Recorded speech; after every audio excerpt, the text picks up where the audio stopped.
मोटरयान अधिनियम 1988 act number 5959 1988 का अध्याय 12 जो है दावा अधिकरण क्लेम्स ट्रिब्यूनल्स के बारे में है। धारा 165 से 176, 165 से 176। 165 में है दावा अधिकरण के बारे में। धारा 165 में तो अध्याय 12 जो है दावा अधिकरण के बारे में बात करता है। 165 जो धारा है उसमें दावा अधिकरण है। 166 है उसमें प्रतिकर के लिए आवेदन है, कंपेंसेशन के लिए। धारा 167 में 166 में प्रतिकर के लिए आवेदन। धारा 167 में है कतिपय मामलों में प्रतिकर के लिए दावों के बारे में विकल्प। धारा 168 में है दावा अधिकरणों का अधिनिर्णय award of the claims tribunal. धारा 169 में है दावा अधिकरणों की प्रक्रिया और शक्तियां। धारा 170 में है कतिपय मामलों में बीमाकर्ता को पक्षकार बनाया जाना। धारा 171 में है जहां दावा मंजूर किया गया है वहां ब्याज दिलाना। धारा 172 में है कतिपय मामलों में प्रतिकारात्मक खर्चे दिलाना। धारा 173 में है अपीलें। और धारा 174 में है बीमाकर्ता से धनराशि की वसूली भू राजस्व की बकाया के रूप में करना। धारा 175 में है सिविल कोर्ट की अधिकारिता का वर्जन। और लास्ट सेक्शन है चैप्टर 12 की 176 176 राज्य सरकार की नियम बनाने की शक्ति। धारा जो है 176 उसमें राज्य सरकार की नियम बनाने की शक्ति।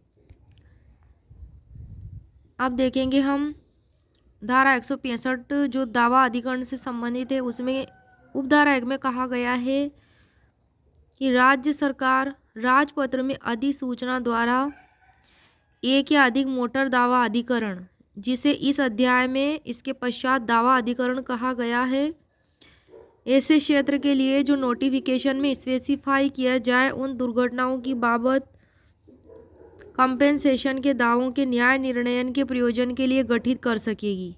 कितनी? एक या अधिक दावा अधिकरण गठित कर सकेगी जिनमें मोटर यानों के उपयोग से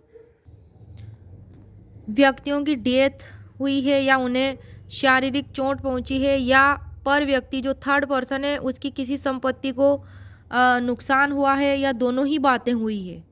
अब इस उपधारा 1 का स्पष्टीकरण है कि शंकाओं के निराकरण के लिए घोषित किया जाता है कि उन दुर्घटनाओं की बाबत प्रतिकर के दावों के न्याय निर्णयन के प्रयोजन के लिए गठित कर सकेगी जिसमें यानों के उपयोग से व्यक्तियों की मृत्यु या उन्हें जिसमें मोटर यानों के उपयोग से व्यक्तियों की मृत्यु या फिर उन्हें शारीरिक क्षति हुई है पद के अंतर्गत धारा 164 जो है उसके अधीन प्रतिकर के लिए दावे भी आते हैं। उपधारा 2 कहती है कि दावा अधिकरण उतने सदस्यों से मिलकर बनेगा जितने राज्य सरकार नियुक्त करना उपयुक्त समझे। जहां वह 2 या अधिक सदस्यों से मिलकर बनता है। कितने सदस्यों से? 2 या अधिक सदस्यों से। वहां उनमें से एक को उसका अध्यक्ष नियुक्त किया जाएगा। दावा अधिकरण में क्या होगा? जहां 2 या अधिक सदस्यों से मिलकर वह दावा अधिकरण बनता है उनमें से एक को अध्यक्ष नियुक्त किया जाएगा।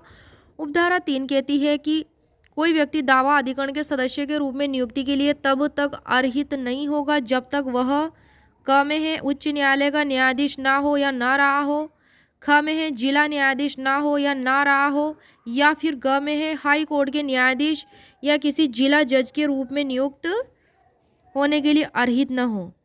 उपधारा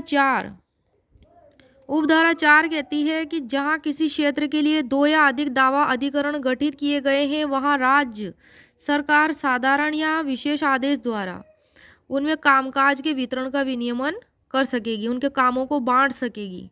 2 या 2 से अधिक दावा अधिकरण अगर गठित कर लिए गए हैं तो उपधारा 4 में बात दी गई है। इस प्रकार धारा 165 में 4 उपधाराएं बताई गई हैं।